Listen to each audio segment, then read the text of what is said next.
네, 안녕하세요. 미주미 이기크루 김준영입니다. 오늘부터 한 약 일주일간 앞으로 이제 아침마다 아침 7시 15분마다 이제 미주미 마감 시황으로 찾아오도록 하려고 하고요. 네, 그러면 오늘 첫 번째 이제 미주미 마감 시황을 시작하도록 하겠습니다. 네, 9월 19일 목요일 마감 시황 시작합니다. 네, 첫 번째부터 살펴보면 주요 지수 현황을 먼저 살펴보겠습니다. 3대 지수와 러셀 2000 4대 지수 모두 상승 마감하였고요. 그 중에서도 S&P 500과 다우존스는 사상 최고치를 경신하였습니다. 이제 구체적으로 이제 맵을 살펴보면 전반적으로 주가가 상승한 것을 많이 보실 수 있는데 그 중에서도 이제 기술주의 상승이 두드러졌습니다. 엔비디아 같은 경우 3.97%, 애플도 3.71%등 또한 메타 역시도 3.93%를 상승하며 전반적으로 이런 기술주의 주가 상승이 굉장히 두드러졌는데요. 다만 그럼에도 불구하고 기존에 좀 주가가 많이 상승했던 이 유틸리티 섹터, 그 중에서도 넥스테라 에너지 같은 경우는 오늘 주가가 하락하는 모습을 보였고요. 그 외에도 최근에 오히려 이런 금리 인하 기대감 때문에 주가가 많이 상승했던 리얼티 인컴이나 그다음 CCI 이런 기업들도 현재 주가가 조금 하락한 모습을 보였습니다. 그러면 이제 S&P 500 섹터별 상승률을 살펴볼 텐데요. 이제 S&P 500의 총 11개 섹터 중에서 8개 섹터가 상승하였고 이제 3개 섹터가 하락하였습니다. 가장 많이 상승한 섹터는 이제 기술주 섹터로 2.91% 이렇게 상승하는 모습을 보였고요. 반대로 가장 많이 하락한 섹터는 이제 왼쪽에 보시는 이 필수 소비재 섹터에서 가장 많이 하락하는 모습을 보였습니다. 하락률은 0.57%였습니다. 네, 그렇게 해서 이제 기술주에서 가장 많이 상승한 종목을 살펴보면 이제 모놀리식 파워 시스템이 가장 많이 상승했고 필수 소비재에서 가장 많이 이제 하락한 종목은 달러트리였습니다. 그러면 이제 심리지수를 살펴보겠습니다. 심리지수는 현재 66으로 탐욕 단계이고요. 전 거래일 56 대비 이제 10 상승하는 모습을 보였습니다. 다음 이제 11월 금리 인하에 대한 확률을 살펴볼 텐데요. 네, 이 인하 확률은 이제 CME 페드워치2를 기반으로 설정하였고 25bp 인하가 57.1% 그리고 50bp 인하가 42.9%로 여전히 25bp 인하에 대한 의견이 강하지만 50bp 인하가 이제 전일 대비 그 비중이 올라오고 있는 모습입니다. 달러는 0.03% 상승한 100.63으로 마감했고 빅스 지수는 11.08% 하락한 16.21로 마감하였습니다. 다음으로 이제 오늘의 소식 살펴볼 텐데요. 가장 먼저 이번에 있었던 실적 발표 기업들부터 살펴보겠습니다. 네, 어제 이제 다른 레스토랑이 실적 발표를 했는데 매출과 EPS 모두 예상치를 하회하는 실적을 발표했습니다. 또한 동일 매장 매출 역시 1.1% 감소를 했는데 그럼에도 불구하고 이제 매출 증대를 위해 이제 우버이츠와 좀 협력하겠다, 파트너십을 체결하는 모습을 보이며 주가는 상승하는 모습을 보였습니다. 두 번째는 레나인데요. 레나 같은 경우 이번에 매출과 EPS 모두 예상치를 상회하는 실적을 발표했으며 CEO는 현재 주택 공급이 만성적으로 부족하고 수요는 견고하며 이번 금리 인하에 따라서 좀 전반적으로 신규 주택과 이제 기존 주택 모두에 대한 좀 수요 강세가 가속화될 것이라고 생각하면서 굉장히 이제 긍정적인 전망도 함께 보였습니다. 그다음 이제 마지막으로 살펴볼 이제 실적 발표는 이제 페덱스인데요. 페덱스 같은 경우 매출과 EPS가 모두 좀 시장 가이던스 예상치를 하회하는 실적을 보였습니다. 이제 가이던스 같은 경우 매출은 221억 달러 그리고 EPS는 4.82달러인데 그것보다 훨씬 못 미치는 매출액 211억 5천만 달러와 3.6달러의 EPS를 보이며 매출은 그래도 가이던스를 2.4% 물론 이것도 크긴 하지만 2.4% 미스했지만 이제 EPS는 25% 미스하는 모습을 보였고 이에 대해서 경영진은 이제 서비스 수요가 좀 감소하고 있고 또 운영 비용에 대한 증가 그리고 영업일수 감소도 이번 실적이 좀 부정적인 영향을 미쳤다라고 밝혔고요. 그 다음으로 이제 실제 이제 다시 한번 이제 뉴스를 한번 살펴보도록 하겠습니다. 네, 첫 번째 뉴스는 이제 1995년 금리 인하를 시점으로 한번 살펴본 금리 인하 시 좀 상승하는 주식이라는 주제로 가지고 왔는데요. 이제 역사적으로 이제 이번 금리 인하가 1995년에 있었던 좀 금리 인하랑 비슷하다는 의견이 있었기 때문에 제가 한번 이제 95년도에 어떤 주식이 좋았는가를 봤을 때 이 LPL 파이낸셜의 이제 수석 전략가 같은 경우는 첫 금리 인하 이후 6개월 동안 오히려 방어적인 기업들이 좋았다. 우리가 일반적으로는 사실 주가가 하락하면 당연히 굉장히 이제 높은 밸류에이션을 다시 한번 받을 수 있는 뭐 기술주들이 좀 좋을 것이라고 많이 생각을 할 수 있는데, 오히려 이 제프 부신더 같은 경우는 오히려 방어적 섹터가 좋은 성과를 보였으며 1995년에 첫 인하 6개월 후 가장 성과가 좋았던 업종은 헬스케어와 통신업이었으며 유틸리티와 필수 소비재도 실적이 좀 좋았다고 전하며 이번 첫 번째 소식을 마칠 거고요. 그 다음에 과연 이제 그 다음 소식은 이제 그린스펀 때처럼 이번 금리 인하는 좀 주식을 부양할 수 있을 것이다라는 어떤 이제 긍정적인 또 기사가 있었는데요. 이번 금리 인하가 사실 처음에 금리 인하를 할 때 약간 호키시하게 말하면서 50bp 인하를 했기 때문에 처음 금리 인하를 발표한 당시에는 주가가 그다지 좋지 못한 모습을 보였습니다. 하지만 이제 당시에 이제 이 매크로 부문의 이제 다리오 퍼킨스 같은 경우는 이번 현재 물가가 50년 만에 최고치의 인플레이션을 기록하고 있고, 또 노동시장이 좀 불균형했던 추세가 있었는데 이런 상황이 좀 반전된 상황에서는 오히려 50bp 인하를 좀 정당화할 수 있고, 그렇기 때문에 1995년처럼 좀 좋은 이제 1995년처럼 좀 주식을 좀 부양하고 좋은 경제가 시장에 나타날 수 있을 것이다라고 이제 설명을 했습니다. 저도 이제 이렇게 1995년처럼 굉장히 좋은 주가의 모습이 다시 나타났으면 좋겠다라는 생각을 가지고 있고요.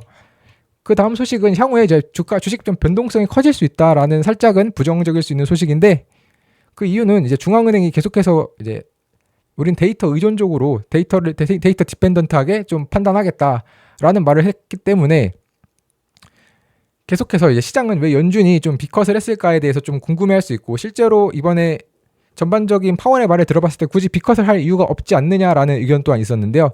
그렇지만 우선은 비컷을 했고, 그렇기 때문에 이제 투자자들은 좀 비컷을 한 이유를 궁금해할 수도 있으며, 또 데이터 의존적이라고 말했기 때문에 좀 개별 데이터에 대해서 이제 과민 반응하는 모습을 보일 수 있기 때문에 향후 변동성이 확대될 수 있다고 전했습니다. 다음 소식으로는 이제 대선 주자들의 도널드 트럼프와 카밀라 해리스죠. 이 두 대선 주자의 이번 금리 인하에 대한 좀 상반된 반응을 가지고 와봤는데요. 도널드 트럼프는 이번 50bp 금리 인하에 대해서 그들이 50bp나 내린 것은 지금이 경기 침체이거나 그들이 혹은 정치를 하고 있는 것이다 라고 하면서 약간 불편한 기색을 숨기지 않았습니다.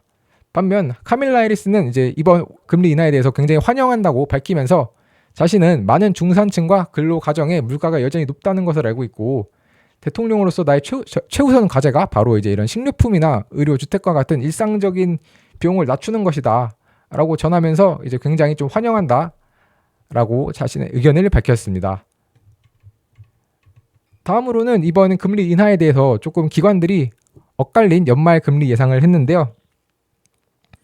현재 CME 워치를 기준으로 봤을 때 CME 워치는 앞으로 한 75bp를 추가적으로 인하할 수 있다. 그러니까 이미 50bp를 인하했지만 75bp 추가적인 인하를 예상하고 있고, 반대로 이번에 파월은 이번에 50bp를 인하를 했고 앞으로 연말까지 50bp 인하를 추가적으로 할 수 있다라고 하면서 이미 CME 워치와 그다음 이제 기관 일반 투자자들과 이제 파월의 의견이 다른 상태인데, 뱅크 오브 아메리카와 이제 골드만삭스도 서로 좀 다른 견해를 전했습니다. 뱅크 오브 아메리카는 연말까지 75bp 인하가 예상된다고 전했으며 2025년까지 추가적으로 125bp를 인하해서 최종적으로 금리는 2.75에서 3.0 사이에 위치할 것이라고 보았으나, 반면 골드만삭스는 이제 연말까지 50bp 인하할 것으로 이제 연준의 견해를 따랐고, 이후 2025년 6월까지 연속으로 계속해서 25bp씩 인하해서 최종적으로 금리는 한 3.25에서 3.5 사이가 될 것 같다라고 보았습니다. 네, 다음은 이제 모건 스탠리가 이제 애플에 대해서 발언한 게 있어서 가지고 와봤는데요. 이제 애플 $200까지 하락하면 사라라는 모습입니다. 이미 사실 오늘도 애플은 주가가 좀 많이 올랐는데, 그럼에도 불구하고 이번에 모건 스탠리가 좀 애플에 대해서 이렇게 발언한 것은 뭐 애플에 대해서 나쁘게 발언했기 때문이 아니라 오히려 좋을 수 있다라는 의미로 발언한 건데요.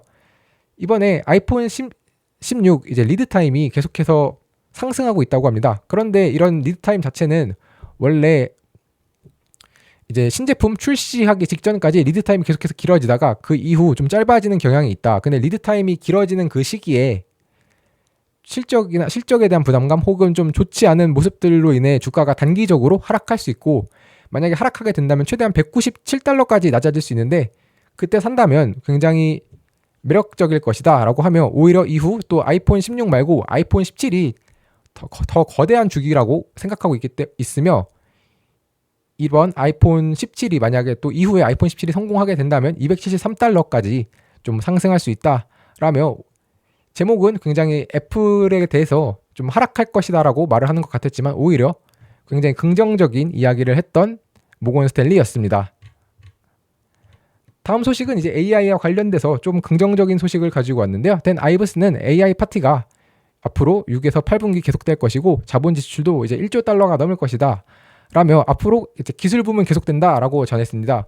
그 이후로 여전히 엔비디아의 GPU에 1달러를 지출할 때마다 기술 부문 전반에 8에서 10달러 사이에 좀 승수가 발생하고, 이미 소프트 랜딩이 예상되고 있으며 미국이 금리 인하를 했기 때문에 앞으로도 기술주의 상승은 좀 계속될 것이다 라는 이유로 이번 상승을 말을 했는데요. 이제 마지막으로 유럽의 전기차 판매량이 3년 만에 최저치였다라는 소식 전해드리겠습니다. 그 8월에 유럽에서 전기차 판매량이 전년 대비 44% 하락하면서 4개월 연속으로 하락하는 모습을 보였는데요. 그 원인으로 유럽의 보조금 지급 중단과 중국산 전기차에 대한 최고 47.6%의 높은 관세 때문이라고 저는 전했습니다. 네, 그러면 이번 이제 오늘의 소식을 마치고 이제 특징주를 한번 살펴보도록 하겠습니다. 특징주는 이제 여기 보이시는 이 초록색 표는 S&P 500에서 어제 하루 동안 가장 많이 올랐던 상위 10개의 종목을 말하는 것이고, 이 아래 밑에서 보이시는 이거는 이제 S&P 500에서 가장 상승률이 낮았던 하위 10개의 기업에 대한 설명입니다. 그랬을 때 S&P 500에서 가장 상승률이 높았던 기업은 바로 다덴 레스토랑입니다. 이번 실적 발표에서 이제 EPS나 매출은 안 좋았지만 우범 이츠와의 시범 배달 파트너십을 발표하면서 주가가 상승하는 모습을 보였고요. 주가 상승률은 8.25%였습니다. 그 다음으로 살펴볼 것은 이제 S&P 500에서 가장 많이 하락했던 종목인데요.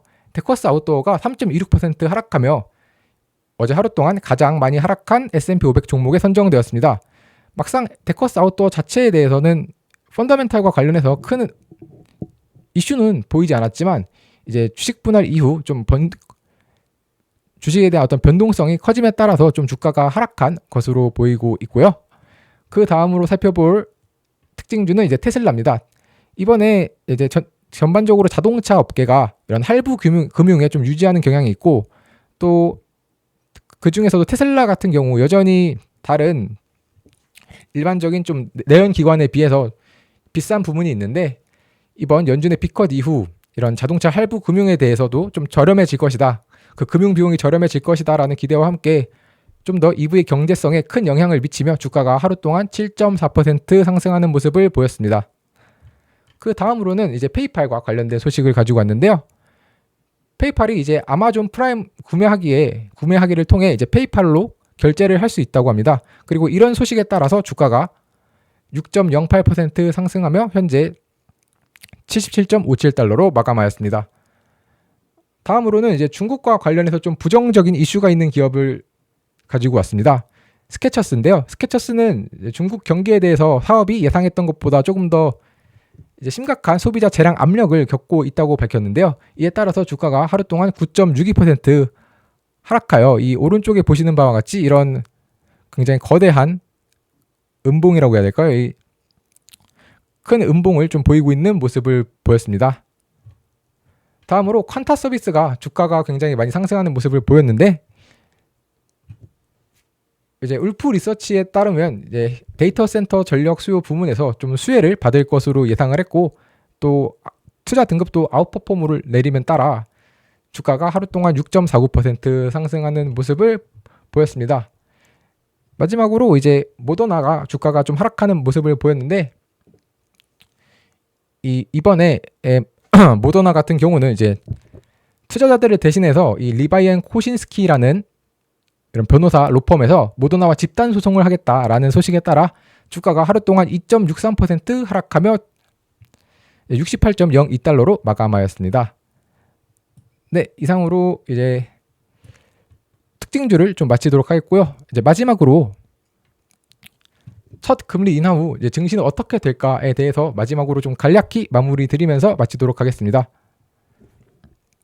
이제 9월 18일에 이제 FOMC에서 50bp 금리 인하를 결정했는데, 과연 이렇게 모든 경기 사이클에서 첫 번째로 금리 인하를 한 후 S&P 500은 주가가 상승했을까요? 아니면 하락했을까요? 이 문제에 대해서 평균적으로는 80%의 확률로 1년 뒤에 상승했다고 합니다. 그리고 1년 뒤에 전반적인 주가 상승률은 11.3%의 모습을 보였는데요. 또한 만약에 현재 우리가 생각하고 있는 대로 소프트 랜딩 시나리오대로 간다면, 이렇게 파란색 박스가 쳐 있는 이 부분이 소프트 랜딩 시나리오를 갔을 때 간 상황에서의 주가의 모습이었는데, 그 경우에는 오히려 이렇게 12개월 후 100%의 확률로 주가가 상승했으며 1년 후 주가 상승률은 약 18.6%에 다다랐다고 합니다. 따라서 만약에 현재 컨센서스처럼 이제 소프트 랜딩 시나리오대로 간다면, 이렇게 1년 뒤에는 100%의 확률로 주가 상승, 그리고 1년 후에는 18.6%의 주가 상승을 좀 기대할 수 있을 것 같습니다. 네, 이제 오늘 이제 FOMC가 나온 첫 번째 거래일이었는데요. 다우존스와 S&P 500이 모두 사상 최고치를 경신하면서 투자자들에게 좀 좋은 소식을 주었던 하루였습니다. 나스닥도 다시 한번 사상 최고치를 경신하기를 기대하면서 이번 미주미 마감 시황은 마치도록 하겠습니다. 네, 감사합니다.